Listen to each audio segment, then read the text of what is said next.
Mula Indonesia naman po, isinusulong ngayon ng Pangulo III ang usapin sa West Philippine Sea sa pagdalo niya sa ika-23 ASEAN Summit sa Brunei Darussalam nitong nakaraan. Dito, hinikayat ng Pangulo ang ilang bansa sa rehiyon na mapayapang maresolba ang territorial claims ng iba't ibang bansa sa ASEAN. Balikan natin ang report ni Rocky Ignacio. Nanindigan si Pangulo Aquino na resolbahin ang territorial dispute sa pagitan ng China sa mapayapang paraan. Bahagi kasi ng ASEAN Summit na mabawasan ng tensyon sa pinag-aagawang teritoryo sa bahagi ng West Philippine Sea. Sa pahayag ng Pangulo sa pagbubukas ng 23rd ASEAN Summit Darussalam, sinabi nito na panahon na para mabigyan tugon ang usapin kasabay ng pagtiyak na patuloy na susunod ang Pilipinas sa rule of law sa issue ng territorial claim. Nauna nang kinilala ng Pilipinas ang pagbuo ng matibay na resolusyon sa usapin sa ilalim ng ASEAN Code of Conduct kasabay ng paghahain nito sa International Tribunal for the Law of the Sea o ITLOS. Ayon kay Communications Secretary Ricky Carandang, gagamiting oportunidad ng Pilipinas ang ASEAN upang hikayatin ng iba pang mga bansa na may inaangking teritoryo sa West Philippine Sea na makipagtulungan para sa mapayapang pagresolba sa usapin.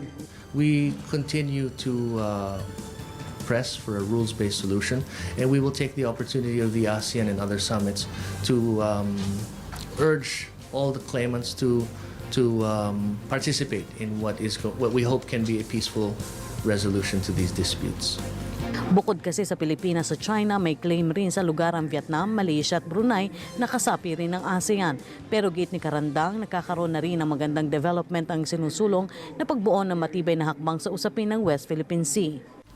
I don't know the specifics about it, but if you talk to our foreign ministers and those of our neighbors, they seem to believe that the talks in recent months have led to a moving forward somewhat on the code of conduct.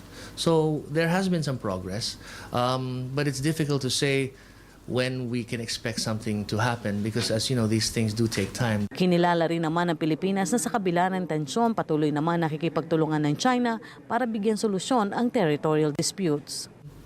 We are happy to note that despite all of the tensions that may arise every once in a while, that China has been participating in the talks for a code of conduct. And that to us shows us that they are also committed to preventing tensions from escalating in the region. So if we do reach a binding code of conduct, then we would presume that, that we would do so with the agreement of China. Para sa Telebisyon ng Bayan, Rocky Ignacio.